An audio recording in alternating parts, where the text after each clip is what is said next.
بسم اللہ الرحمن الرحیم۔ السلام علیکم ورحمۃ اللہ وبرکاتہ۔ عزیز طلبہ، آکسفورڈ یونیورسٹی کے سلام سیریز برائے اسلامیات جماعت ششم کے پہلے لیسن کے ساتھ آپ کی خدمت میں حاضر ہوں۔ اس حصے میں ہم باب اول کا جائزہ لیں گے اور باب اول کے ایک حصے کو پڑھیں گے۔ عزیز طلبہ، اگر آپ باب اول پر نظر دوڑائیں تو آپ کو باب اول 3 حصوں پر مشتمل نظر آئے گا۔ پہلا حصہ ناظرے سے متعلق ہے، جس کا آغاز 7ویں پارہ وَإِذَا سَمِعُوا سے ہوتا ہے۔ اس حصے کو ہم توڑا توڑا کر کے روزانہ کی بنیاد پر پڑھیں گے۔ دوسرا حصہ حفظ صورت سے متعلق ہے، جہاں ہم 3 صورتوں کو پڑھ کر زبانی یاد کرنے کی کوشش کریں گے۔ اور تیسرا حصہ دعاؤں سے متعلق ہے، جہاں چند قرآنی دعائیں مذکور ہیں جنہیں ہم یاد کریں گے۔ تو آئیے چلتے ہیں اس لیسن کے دوسرے حصے کی طرف، جہاں ہم 3 صورتوں سورۃ الانشراح، سورۃ التین اور سورۃ القدر کو ترجمے کے ساتھ پڑھ کر زبانی یاد کریں گے۔ اعوذ باللہ من الشیطان الرجیم، پناہ مانگتا ہوں میں اللہ کی شیطان مردود سے۔ بسم اللہ الرحمن الرحیم، شروع اللہ کے نام سے جو بڑا مہربان نہایت رحم فرمانے والا ہے۔ أَلَمْ نَشْرَحْ لَكَ صَدْرَكَ، کیا ہم نے آپ کا سینہ کھول نہیں دیا؟ وَوَضَعْنَا عَنْكَ وِزْرَكَ، اور ہم نے آپ کا وہ بوجھ اتار دیا۔ الَّذِي أَنقَضَ ظَهْرَكَ، جس بوجھ نے آپ کی پیٹھ کو جھکا دیا تھا۔ وَرَفَعْنَا لَكَ ذِكْرَكَ، اور ہم نے آپ کے ذکر کو بلند کر دیا۔ فَإِنَّ مَعَ الْعُسْرِ يُسْرًا، بلا شبہ سختی کے ساتھ آسانی ہے۔ إِنَّ مَعَ الْعُسْرِ يُسْرًا، البتہ ہر مشکل کے ساتھ آسانی ہے۔ فَإِذَا فَرَغْتَ فَانصَبْ، لہذا جب آپ فارغ ہو تو محنت کیجیے۔ وَإِلَى رَبِّكَ فَارْغَب، اور اپنے رب کی طرف متوجہ ہو جائیے۔ عزیز طلبہ، سورہ انشراح ترجمے کے ساتھ آپ نے سماعت فرما لی۔ چلتے ہیں اور اس سورت سے ریلیٹڈ 2-3 باتوں کو سمجھنے کی کوشش کرتے ہیں۔ اللہ تعالیٰ نے سورۃ الانشراح میں نبی کریم صلی اللہ علیہ وآلہ وسلم پر اپنے چند انعامات کا ذکر کیا ہے۔ پہلا انعام شرح صدر یعنی سینہ کھول دینا، دوسرا انعام وضع وزر یعنی بوجھ کم کر دینا، ہٹا دینا، اور تیسرا انعام ہے رفع ذکر یعنی آپ کے ذکر کو بلند کر دینا۔ اچھا، اب سوال یہ ہے کہ سینہ کھولنے کا کیا مطلب ہے؟ ایک مطلب تو واضح ہے کہ نبی کریم صلی اللہ علیہ وآلہ وسلم کا سینہ حضرت جبرائیل علیہ السلام نے چاک کیا اور پھر اس کے بعد اسے دھویا۔ یہ واقعہ آپ صلی اللہ علیہ وآلہ وسلم کے ساتھ جب آپ حلیمہ سعدیہ رضی اللہ عنہ کے ہاں تھے مدت رضاعت میں ایک دفعہ پیش آیا، پھر 10 سال کی عمر میں یہ دوبارہ یہ واقعہ پیش آیا، بعثت کے موقع پر یعنی جب آپ نبی بنائے گئے تب یہ واقعہ آپ کے ساتھ پیش آیا۔ اسی طرح معراج سے قبل بھی یہ واقعہ پیش آیا۔ اور دوسرا مطلب یہ ہے کہ اللہ تعالیٰ نے نبی کریم صلی اللہ علیہ وآلہ وسلم کے سینہ مبارک کو علم کے ساتھ ساتھ حلم کے لیے بھی کھول دی، یعنی آپ صلی اللہ علیہ وآلہ وسلم آئے روز مشرکین مکہ کی طرف سے کسی نہ کسی تکلیف اور ایذا کا سامنا کرتے رہتے تھے۔ ان تکالیف اور شدائد اور مصیبتوں پر اللہ تعالیٰ نے آپ صلی اللہ علیہ وآلہ وسلم کو صبر اور استقامت کے ذریعے کشادہ کر دیا۔ اسی طرح اخلاق حسنہ کے لیے بھی آپ صلی اللہ علیہ وآلہ وسلم کے سینہ مبارک کو کشادہ کیا گیا۔ دوسرا سوال یہ ہے کہ نبی کریم صلی اللہ علیہ وآلہ وسلم کے کمر یا پیٹھ پر وہ کون سا بوجھ تھا کہ جس کے اتارنے یا ہٹانے کا ذکر اس صورت میں آیا ہے. تو عام طور پر مفسرین نے اس کی دو توجیحات پیش کی ہے. پہلی توجیہ تو یہ ہے کہ نبی کریم صلی اللہ علیہ وآلہ وسلم پر جو وحی آتی تھی، وحی کا بوجھ آپ صلی اللہ علیہ وسلم کے اوپر ایک معمولی سا بوجھ نہیں تھا، بلکہ انتہائی وزنی بوجھ تھا. اور پھر ساتھ یہ کہ آپ صلی اللہ علیہ وسلم کو اللہ تعالیٰ کی طرف سے یہ حکم بھی کیا گیا تھا کہ آپ استقامت کے ساتھ جو حکم آپ کو مل رہا ہے اسے استقامت اور ثابت قدمی کے ساتھ پورا کیجیے. یہی وجہ ہے کہ جب نبی کریم صلی اللہ علیہ وآلہ وسلم کے داڑھی مبارک میں کچھ سفید بال آ گئے تو آپ صلی اللہ علیہ وآلہ وسلم نے ارشاد فرمایا کہ اس آیت فاستقم کما امرت نے مجھے بوڑھا کر دیا. تو سورۃ الانشراح میں اس بوجھ کے ختم ہونے کا ذکر ہے. دوسری توجیہ یہ بیان کی گئی ہے کہ بعض وہ جائز اور مباح کام جو نبی کریم صلی اللہ علیہ وآلہ وسلم نے مصلحت سمجھ کر انجام دیے تھے، تاہم بعد میں اس کا خلاف اولا اور خلاف مصلحت ہونا معلوم ہوا، تو چونکہ وہ امور باوجود یہ کہ وہ مباح اور جائز تھے، نبی کریم صلی اللہ علیہ وآلہ وسلم کے لیے انتہائی بوجھ اور تکلیف کا باعث تھے، تو سورۃ الانشراح میں ان جائز اور مباح امور کے بوجھ کے ختم ہونے کا ذکر ہے. تیسرا انعام جو اس صورت میں بیان کیا گیا ہے وہ ہے رفع ذکر، یعنی نبی کریم صلی اللہ علیہ وآلہ وسلم کے ذکر کو اللہ تعالیٰ نے بلند کر دیا. اور حدیث قدسی بھی ہے کہ جہاں میرا ذکر ہوگا وہاں تیرا بھی ذکر ہوگا. یہی وجہ ہے کہ ہم دیکھتے ہیں جہاں اللہ کا ذکر ہے وہاں نبی کریم صلی اللہ علیہ وسلم کا ذکر بھی عام طور پر ہوتا ہے. نماز میں، اذان میں، اقامت میں، تشہد میں اور اس طرح کے دیگر کئی سارے بے شمار مواقع ہیں جہاں نبی کریم صلی اللہ علیہ وآلہ وسلم کا ذکر بھی اللہ کے ذکر کے ساتھ کیا جاتا ہے. سیکنڈ لاسٹ آیت میں نبی کریم صلی اللہ علیہ وآلہ وسلم کو یہ حکم دیا گیا ہے کہ جب آپ تبلیغ کے کام سے فارغ ہو تو آپ عبادت میں محنت کیجیے، ان امور کو سر انجام دے جو فی نفسی ہی عبادت ہیں، نماز، روزہ، زکوٰۃ وغیرہ. آخری آیت میں نبی کریم صلی اللہ علیہ وآلہ وسلم کو اللہ تعالیٰ نے یہ حکم فرمایا ہے، اور ان کی توسط سے ہم تمام امتیوں کے لیے بھی یہی حکم ہے کہ وہ اپنے رب کی طرف متوجہ ہو، یعنی اپنے مشکلات، مصائب اور تکالیف میں اللہ تعالیٰ کی طرف رجوع کرے. بسم اللہ الرحمن الرحیم. شروع اللہ کے نام سے جو بڑا مہربان نہایت رحم فرمانے والا ہے. والتین والزیتون، قسم ہے انجیر کی اور قسم ہے زیتون کی. وطور سینین، اور قسم ہے طور سینین کی. وهذا البلد الامین، اور قسم ہے اس امن والے شہر یعنی مکہ کی. لقد خلقنا الانسان فی احسن تقویم، بلا شبہ ہم نے پیدا کیا انسان کو سب سے بہترین سانچے میں. ثم رددناه اسفل سافلین، پھر ہم اس کو لوٹا دیتے ہیں انتہائی بری حالت کی طرف. إِلَّا الَّذِينَ آمَنُوا وَعَمِلُوا الصَّالِحَاتِ، بلا شبہ جنہوں نے ایمان لایا اور نیک اعمال کیے.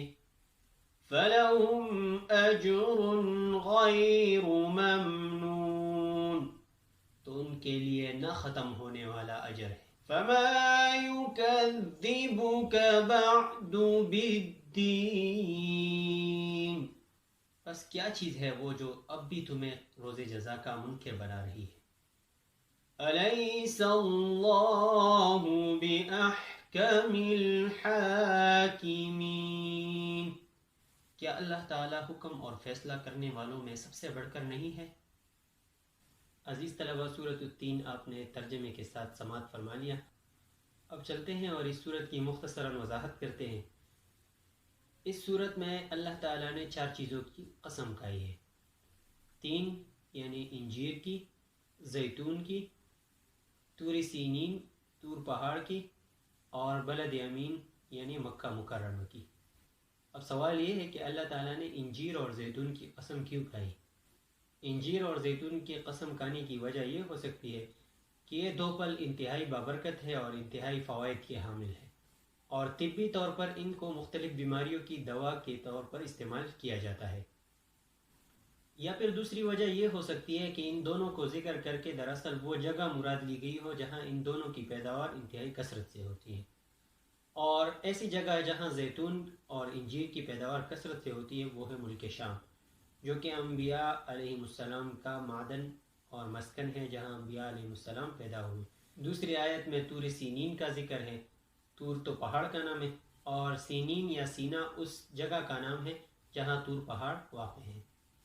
اور تیسری آیت میں امن والے شہر یعنی مکہ کی قسم کھائی گئی ہے۔ انجیر اور زیتون والے شہر یعنی شام کو حضرت ابراہیم علیہ السلام اور دیگر انبیاء علیہ السلام کی نسبت حاصل ہے۔ طور سینین طور پہاڑ کو حضرت موسیٰ علیہ السلام کی نسبت حاصل ہے، اور بلد الامین یعنی مکہ مکرمہ کو نبی کریم صلی اللہ علیہ وآلہ وسلم کی نسبت حاصل ہے۔ اگلی آیت میں اللہ تعالیٰ نے ان 4 چیزوں کی قسمیں کھانے کے بعد ارشاد فرمایا ہے، لَقَدْ خَلَقْنَا الْإِنسَانَ فِي أَحْسَنِ تَقْوِيمٍ، بلا شبہ ہم نے انسان کو سب سے بہترین سانچے میں پیدا کیا ہے۔ مخلوقات میں سے سب سے بہترین خلقت، بہترین شکل اور شباہت اللہ تعالیٰ نے انسان کو دی ہے۔ اب سوال یہ ہے کہ مخلوقات میں سے انسان سب سے بہترین کیسے ہے؟ علامہ ابن العربی رحمہ اللہ اس کا جواب یوں دیتے ہیں کہ اللہ تعالیٰ نے انسان کو اپنی صفات میں سے چند صفات دی ہے، یہی وجہ ہے کہ انسان دیگر مخلوقات کی بنسبت سب سے بہترین ہے۔ اللہ تعالیٰ نے انسان کو عالم، قادر، متکلم، سمیع، بصیر بنایا ہے۔ اسی طرح اللہ تعالیٰ نے اپنی کئی ساری صفات اور بھی انسان کو دی ہے، یہی وجہ ہے کہ انسان مخلوقات میں سے سب سے بہترین ہے۔ اگلی آیت میں اللہ جل جلالہ ارشاد فرماتے ہیں، ثم رددناہ اسفل سافلین، پھر ہم انسان کو انتہائی بری حالت کی طرف لوٹا دیتے ہیں۔ یعنی جب انسان بوڑھا ہو جاتا ہے تو اس کی عقل بھی جواب دے دیتی ہے، اور اس کا شکل اور اس کا حلیہ بھی بگڑ جاتا ہے۔ ایسا شخص نہ صرف خود تکلیف میں ہوتا ہے بلکہ دوسروں کے لیے بھی تکلیف کا باعث بنتا ہے۔ تاہم اس سے اگلی آیت میں کچھ لوگوں کو اس آیت سے مستثنیٰ کیا گیا ہے، اور وہ ہے مومنین، الا الذین آمنوا، مگر وہ لوگ جو ایمان لائے، وعملوا الصالحات، اور نیک اعمال کرتے رہے، فلہم اجر غیر ممنون، تو ان کے لیے اجر ہے نہ ختم ہونے والا۔ یعنی ایسے لوگ جو ایمان اور نیک عمل کرتے ہوئے بوڑھے ہو جائیں، انہیں خوفزدہ نہیں ہونا چاہیے، بلکہ انہیں ان کے سابقہ اعمال کا اجر بدستور ملتا رہے گا۔ سیکنڈ لاسٹ آیت میں اللہ جل جلالہ سوالی انداز میں ارشاد فرماتے ہیں، فما یکذبک بعد بالدین، بس کیا چیز ہے جو اب بھی تمہیں روز جزا کا منکر بنا رہی ہے؟ یعنی اگر غور کر لو تو اسی انسان کو ہم نے انتہائی بہترین حالت میں پیدا کیا، تخلیق میری قدرت میں ہے، اور پھر اسی انسان کو میں نے بوڑھا کر دیا، یعنی انتہائی نکمی حالت کی طرف لوٹا دیا۔ اگر میں تخلیق یعنی پیدا کرنے اور تقلیب یعنی بری حالت کی طرف لوٹانے پر قادر ہوں، تو کیا میں اس بات پر قادر نہیں ہوں کہ لوگوں کو دوبارہ زندہ کروں اور لوگوں سے ان کے اعمال کا حساب کتاب لوں؟ آخری آیت میں اللہ جل جلالہ فرماتے ہیں، الیس اللہ باحکم الحاکمین، کیا اللہ تعالیٰ فیصلہ کرنے والوں میں سے اور حاکموں میں سب سے بڑھ کر حاکم نہیں؟ نبی کریم صلی اللہ علیہ وآلہ وسلم سے منقول ہے کہ آپ صلی اللہ علیہ وآلہ وسلم نے ارشاد فرمایا، جب بھی تم الیس اللہ باحکم الحاکمین پر پہنچو تو اس کے بعد یہ پڑھا کرو، بلا وانا علی ذلک من الشاہدین، کیوں نہیں آپ ہی احکم الحاکمین ہیں، آپ ہی فیصلہ کرنے والوں میں سے سب سے بڑھ کر فیصلہ کرنے والے ہیں، اور میں اس پر گواہوں میں سے ہوں۔ بسم اللہ الرحمن الرحیم، شروع اللہ کے نام سے جو بڑا مہربان نہایت رحم فرمانے والا ہے۔ اِنَّا أنزلناه في ليلة القدر، بلا شبہ ہم نے اس قرآن کو شب قدر میں اتارا. وما أدراك ما ليلة القدر، اور تمہیں کیا پتا کیا ہے شب قدر. لیلۃ القدر خیر من الف شہر، شب قدر بہتر ہے 1000 راتوں سے. تنزل الملائکۃ والروح فیہا، اترتے ہیں فرشتے اور روح یعنی جبریل امین اس رات میں. بِإِذْنِ رَبِّهِمْ مِنْ كُلِّ أَمْرٍ، اپنی رب کی اجازت سے ہر کام کے لیے. سلام هي حتى مطلع الفجر، یہ رات طلوع فجر تک سلامتی والی ہے. صدق اللہ العظیم. اللہ تعالیٰ نے قرآن کریم کو 2 مرتبہ نازل کیا. پہلی دفعہ اللہ تعالیٰ نے قرآن کریم کو مکمل نازل کیا تھا بیت المعمور، جو خانہ کعبہ کے اوپر ایک مقام ہے وہاں پر، اور یہی شب قدر کی رات تھی. جبکہ دوسری دفعہ اللہ تعالیٰ نے قرآن کریم کو انسانوں کی مصلحت اور ضروریات کے ماتحت اللہ کے رسول پر توڑا توڑا کر کے نازل کیا، جس کا آغاز غار حرا میں ہوا تھا اور پھر 23 سال کے عرصے میں یہ قرآن کریم مکمل ہوا. دوسری آیت میں اللہ جل جلالہ فرماتے ہیں لیلۃ القدر خیر من الف شہر، قدر والی رات، شب قدر کی رات. اس کو قدر والی رات اس وجہ سے بھی کہتے ہیں کہ یہ عظمت اور بزرگی والی رات ہے، اور اس کو قدر والی رات اس نسبت سے بھی کہتے ہیں کہ شب برات کی رات جو تقدیر اللہ تعالیٰ نے لکھی ہوتی ہے وہ شب قدر کو فرشتوں کے حوالے کر دی جاتی ہے. تو اس سے معلوم ہوا کہ اس کو شب قدر کہنے کی دوسری وجہ یہ ہے کہ اس رات انسانوں کی تقدیریں فرشتوں مقربین یعنی اسرائیل، اسرافیل، میکائیل اور جبرائیل علیہ السلام کے حوالے کر دی جاتی ہے. تیسری آیت میں اللہ جل جلالہ ارشاد فرماتے ہیں کہ تنزل الملائکۃ والروح فیہا بإذن ربہم من کل امر، نازل ہوتے ہیں فرشتے اور روح سے مراد ہے جبرائیل امین علیہ السلام. فیہا اس رات میں بإذن ربہم اپنے رب کی اجازت کے ساتھ، من کل امر ہر کام کے ساتھ. نبی کریم صلی اللہ علیہ وآلہ وسلم نے بھی اس کو ایک حدیث مبارکہ سے یوں بیان کیا ہے کہ جب شب قدر کی رات ہوتی ہے تو جبرائیل امین علیہ السلام فرشتوں کی ایک جماعت کے ساتھ اترتے ہیں زمین پر، اور جہاں لوگوں کو دیکھتے ہیں سجدے کی حالت میں نماز پڑھتے ہوئے، تلاوت کرتے ہوئے، تو ان کے لیے رحمت کی دعا کرتے ہیں. اور من کل امر کا تعلق اگلی آیت سے ہے، سلام ان کے ساتھ، کہ یہ رات سلامتی والی ہے ہر شر سے، ہر قسم کے شر، آفات اور برائیوں سے. یہ حتی مطلع الفجر، یہاں تک کہ صبح طلوع ہو جائے. عزیز طلبہ، اسی کے ساتھ ہمارا پہلا لیسن اختتام کو پہنچا. آپ ان صورتوں کو بار بار سنیے اور اس کی مشق کیجیے. ملتے ہیں اگلے لیسن میں، تب تک کے لیے اپنا خیال رکھیے گا. اللہ حافظ.